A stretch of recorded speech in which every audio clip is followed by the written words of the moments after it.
वो अल फैज़ान की रियासत का वली अहद था, शहज़ादा ताहिर। उसकी अक्ल और इंसाफ के चर्चे सिर्फ उसके शहर में ही नहीं, बल्कि दूर दूर तक फैले बाज़ारों और रेगिस्तानी काफ़िलों में भी होते थे। लेकिन उसकी सबसे बड़ी पहचान थी उसकी वो शख्सियत जो दिलों को छू लेती थी।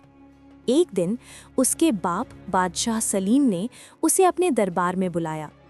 बेटा ताहिर, बादशाह ने गंभीर स्वर में कहा, हमारे दुश्मन सुल्तान जमान ने एक बार फिर हमारी तरफ लालची नजरें उठाई हैं। उसकी फौजें हमारी सरहद के करीब जमा हो रही हैं। ताहिर ने सिर झुकाकर जवाब दिया, हुजूर, हथियार उठाना आखिरी रास्ता होना चाहिए, क्या कोई और तरीका नहीं? है, बादशाह ने कहा, लेकिन वो बहुत ही मुश्किल है।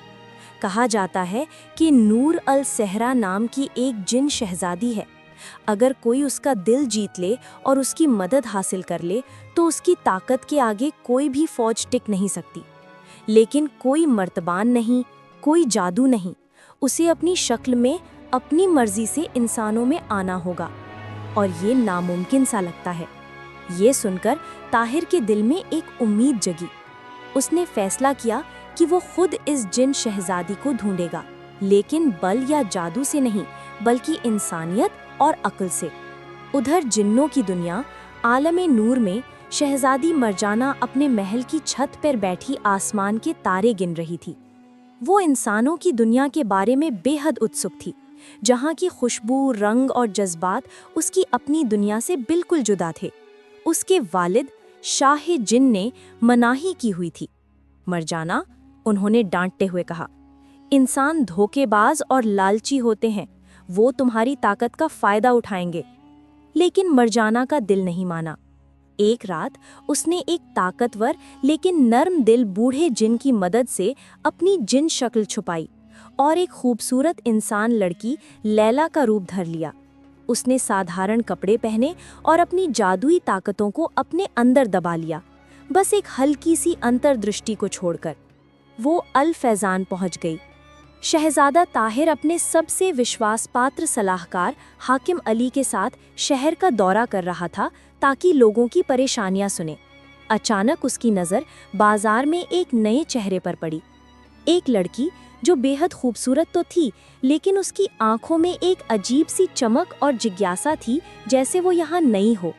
वो एक फल विक्रेता से सवाल कर रही थी, ये नारंगी रंग का गोल फल क्या है और ये कैसे खाया जाता है? लोग उस पर हंस रहे थे। ताहिर का दिल उस बेबस लड़की के लिए दया से भर गया। वो उसके पास गया और नरमी से बोला, इसे संतरा कहते हैं, यहाँ मैं तुम्हें दिखाता हूँ। उसने एक संतरा लिया, छिलका उतारा और उसके हिस्से करके लैला को दिया। लैला ने शर्माते हुए एक हिस्सा मुंह में डाला और उसकी मिठास से उसके चेहरे पर एक मुस्कान खिल उठी। ये मुस्कान देखकर ताहिर का दिल एक अजीब सी धड़कन से भर गया। तुम यहाँ नई लगती हो? ताहिर ने पूछा। हाँ, मैं दूर से आई हूँ, बहुत दूर से। ताहिर ने उसे महल में रहने और काम करने का प्रस्ताव दिया ताकि वो सुरक्षित रह सके। लैला ने स्वीकार कर लिया। वो महल की लाइब्रेरी में सहायक के तौर पर काम करने लगी। दिन बीतते गए, ताहिर अक्सर लाइब्रेरी आता, किताबें पढ़ता और लैला से बातें करता। वो उसकी अक्ल, उसके निराले विचारों और जीवन को देखने के उसके नए नज़रिए से हैरान था। लैला ने उसे सितारों, रेगिस्तान के पौधों और पानी को बचाने के नए तरीकों से ऐसी बातें बताईं जो उसने किसी किताब में नहीं पढ़ी थीं। वहीं लैला ताहिर की दयालुता, उसके इंसाफ और अपनी प्रजा के प्रति प्यार से खींची चली जा रही थी। ये वो प्यार नहीं था जो ताकत या जादू से पैदा होता था, बल्कि ये दो दिलों का आपसी आकर्षण था। एक दिन एक बूढ़ी औरत अपने बेटे के लिए इंसाफ मांगने आई, जिसे गलत तरीके से कैद कर लिया गया था। ताहिर ने मामले की जांच की और उस लड़के को बरी कर दिया। ये देखकर लैला का दिल ताहिर के लिए और पिघल गया। उसने सोचा, वालिद साहब गलत हैं, इंसानों में इतनी खूबियां भी हैं। लेकिन ये खुशी ज्यादा दिन नहीं टिकी। सुल्तान जमान की फौजें सरहद के और करीब आ गईं। दरबार में हड़कंप मच गया। एक योद्धा चिल्लाया, हुजूर, हमला होने वाला है, हमें तैयार होना चाहिए। ताहिर ने दृढ़ता से कहा, नहीं, मैं अभी भी मानता हूँ कि शांति का रास्ता है, मैं खुद सुल्तान जमान से बात करूंगा।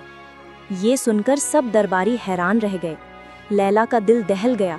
वो जानती थी कि सुल्तान जमान एक धोखेबाज और खूनी आदमी है। ताहिर का उसके कैंप में जाना मौत को दावत देना था। उस रात लैला ने ताहिर से गुजारिश की, ताहिर मत जाओ, ये बहुत खतरनाक है। ताहिर ने उसकी चिंता देखकर मुस्कुराया, लैला डरो मत, अगर हम लड़ाई शुरू करेंगे तो सैकड़ों मासूम लोग मरेंगे। एक राजकुमार का फर्ज है कि वो अपनी प्रजा की जान बचाए, चाहे उसे खुद अपनी जान को खतरे में डालना पड़े। ये बात सुनकर लैला की आंखों में आंसू आ गए। उसने फैसला किया कि वो चाहे कुछ भी हो जाए ताहिर की रक्षा करेगी। अगले दिन जब ताहिर सुल्तान जमान के कैंप की तरफ रवाना हुआ तो लैला ने अपनी छुपी हुई जिन शक्तियों का इस्तेमाल करते हुए एक छोटी चिड़िया का रूप धर लिया और उसके पीछे पीछे उड़ चली। ताहिर ने सुल्तान जमान के सामने शांति का प्रस्ताव रखा, लेकिन सुल्तान ने उसका मजाक उड़ाया और अपने सैनिकों को हुक्म दिया, इस बेवकूफ़ राजकुमार को बंदी बना लो, उसके बाप को सबक सिखाना होगा। जैसे ही सैनिक ताहिर की तरफ बढ़े, अचानक एक अजीब घटना घटी। एक भयानक रेत का तूफान उठा जिसने सिर्फ सुल्तान जमान के सैनिकों को ही अपनी चपेट में लिया। तूफान में चिल्लाहटें और अफरा तफरी का माहौल था। ताहिर हैरान था, ये तूफान अचानक और रहस्यमयी तरीके से कहां से आ गया। वो सुरक्षित वापस अपने शहर लौट आया। लौटकर उसने सबसे पहले लैला को ढूंढा और पूरी घटना सुनाई। लैला ने अपनी मासूमियत बनाए रखी और कहा, शुक्र है आप सुरक्षित लौट आए, शायद अल्लाह ने आपकी सच्चाई देख ली। लेकिन ताहिर की नजरें गहरी हो गईं। उसे कुछ शक था। उस रहस्यमयी लड़की का दिमाग उसे कचोट रहा था। कुछ हफ्ते बाद एक और संकट आया। रियासत में एक भयानक बीमारी फैल गई। हजारों लोग बीमार पड़ गए। दरबार के हकीम भी इस बीमारी का इलाज नहीं ढूंढ पा रहे थे। ताहिर खुद रात दिन मरीजों की देखभाल में जुट गया।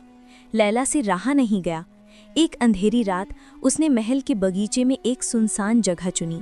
उसने अपना इंसानी रूप त्याग दिया और अपनी असली जिन्न शक्ल में आ गई, एक रोशनी से बनी हुई खूबसूरत और ताकतवर शख्सियत। उसने अपनी जादुई शक्तियों से एक ऐसी दवा तैयार की जो इस बीमारी का इलाज थी। अगली सुबह लैला ने वो दवा लेकर ताहिर को दी और कहा कि उसे एक सपने में इसका नुस्खा मिला है। ताहिर ने दवा का इस्तेमाल किया और बीमारी पर काबू पा लिया गया। पूरा शहर लैला को अल्लाह की देन मानने लगा।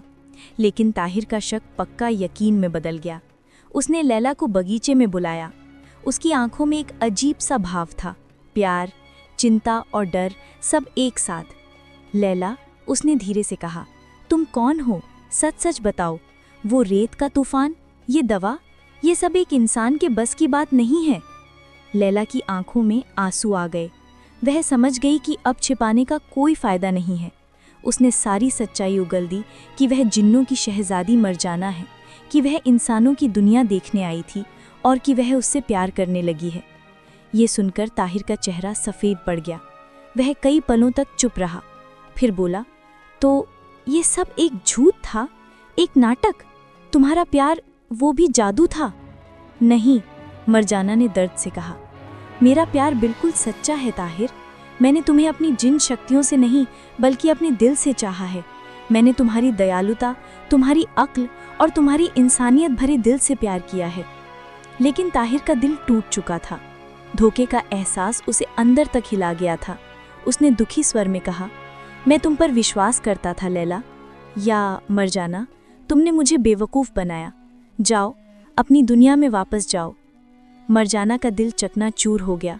उसकी आंखों से आंसुओं की जगह रोशनी की बूंदें टपकने लगीं। उसने एक आखिरी दर्द भरी नज़र ताहिर पर डाली और फिर हवा में गायब हो गई। अगले कुछ दिन ताहिर के लिए नर्क से कम नहीं थे। महल खाली खाली सा लगता था। लाइब्रेरी में लैला की यादें हर कोने से झांक रही थीं। उसे एहसास हुआ कि लैला ने कभी उसका बुरा नहीं चाहा। उसने तो हमेशा उसकी और उसकी प्रजा की मदद की थी। उसका प्यार सच्चा था, चाहे वह किसी भी दुनिया से आई हो। पछतावे और टूटे दिल के साथ उसने हाकिम अली को बुलाया और कहा, मुझे उसे वापस लाना है, मुझे उससे माफ़ी मांगनी है, लेकिन मुझे नहीं पता कि कैसे। हाकिम अली ने कहा, शहजादे, सच्चा प्यार कभी व्यर्थ नहीं जाता। अगर आपका प्यार सच्चा है तो आप उस तक ज़रूर पहुंच पाएंगे। ताहिर ने उसी बूढ़े हकीम की मदद ली जिसने मरजाना को इंसान बनने का नुस्खा दिया था। हकीम ने उसे बताया कि जिन्नों की दुनिया का दरवाज़ा रेत के महल में छिपा है, जो हर 100 साल में एक बार सूरज ढलने के समय दिखाई देता है। ये एक इम्तिहान था। सिर्फ वही शख्स उसे पा सकता है जिसका दिल साफ हो और जिसका प्यार सच्चा हो। ताहिर ने रेगिस्तान की ओर कठिन सफ़र शुरू किया। धूप, प्यास और रेत के तूफानों का सामना करते हुए वह आखिरकार उस जगह पहुंचा जहां रेत का महल बनना था। और फिर सूरज ढलते ही एक अद्भुत नज़ारा दिखाई दिया। रेत से बना एक शानदार चमकता हुआ महल हवा में तैरने लगा। ताहिर ने हिम्मत जुटाई और उस महल में दाखिल हो गया। अंदर उसे मरजाना के वालिद शाहिद जिन का सामना करना पड़ा, जो गुस्से से भरे हुए थे। धृष्ट इंसान, शाहिद जिन गरजे, तुमने हमारी बेटी का दिल तोड़ा है, तुम सज़ा के हकदार हो। ताहिर ने डरे बिना सिर झुकाकर जवाब दिया, हुजूर, आप बिल्कुल सही कह रहे हैं। मैंने एक गलती की। मैंने उसके प्यार पर शक किया, सिर्फ इसलिए कि वो मेरी दुनिया से नहीं थी। लेकिन मैं यहाँ उससे माफ़ी मांगने आया हूँ कि मैंने उसके प्यार को समझा नहीं, उसकी सच्चाई को नहीं जाना। मरजाना ने ये सब सुनकर दूर से ही सही, लेकिन उसके प्यार को समझ लिया और उसकी माफ़ी को कबूल कर लिया। मैं उससे प्यार करता हूँ, उसकी जिन शक्तियों के लिए नहीं, बल्कि उसके दिल के लिए। वो मेरी दुनिया को और भी खूबसूरत बना देती है। ये सुनकर शाह जिन का गुस्सा ठंडा पड़ गया। उन्होंने देखा कि ताहिर का प्यार सच्चा है और उसे पछतावा है। उन्होंने मरजाना को बुलाया, जो उदास और बेजान सी लग रही थी।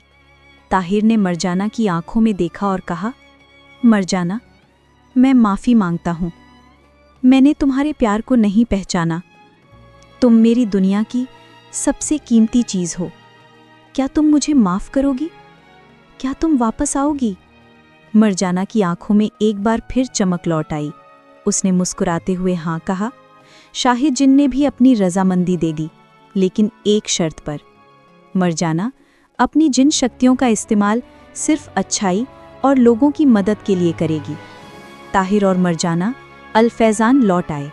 उनकी शादी हुई और वे खुशी खुशी रहने लगे। मरजाना ने अपनी शक्तियों से रियासत को और समृद्ध बनाया, सूखे इलाकों में पानी लाकर, बंजर ज़मीन को हरा भरा बनाकर। लोग उसे अपनी फरिश्ता बेगम कहकर पुकारते थे। उनकी कहानी ने सभी को एक सबक सिखाया, प्यार किसी एक दुनिया या शक्ल का मोहताज नहीं होता। सच्चा प्यार तो दिल से दिल का रिश्ता होता है, और जहाँ सच्चा प्यार होता है वहाँ हर मुश्किल आसान हो जाती है। और ये कहानी आज भी रेगिस्तान की हवा में रेत के कणों के बीच एक खुशबू की तरह तैरती है।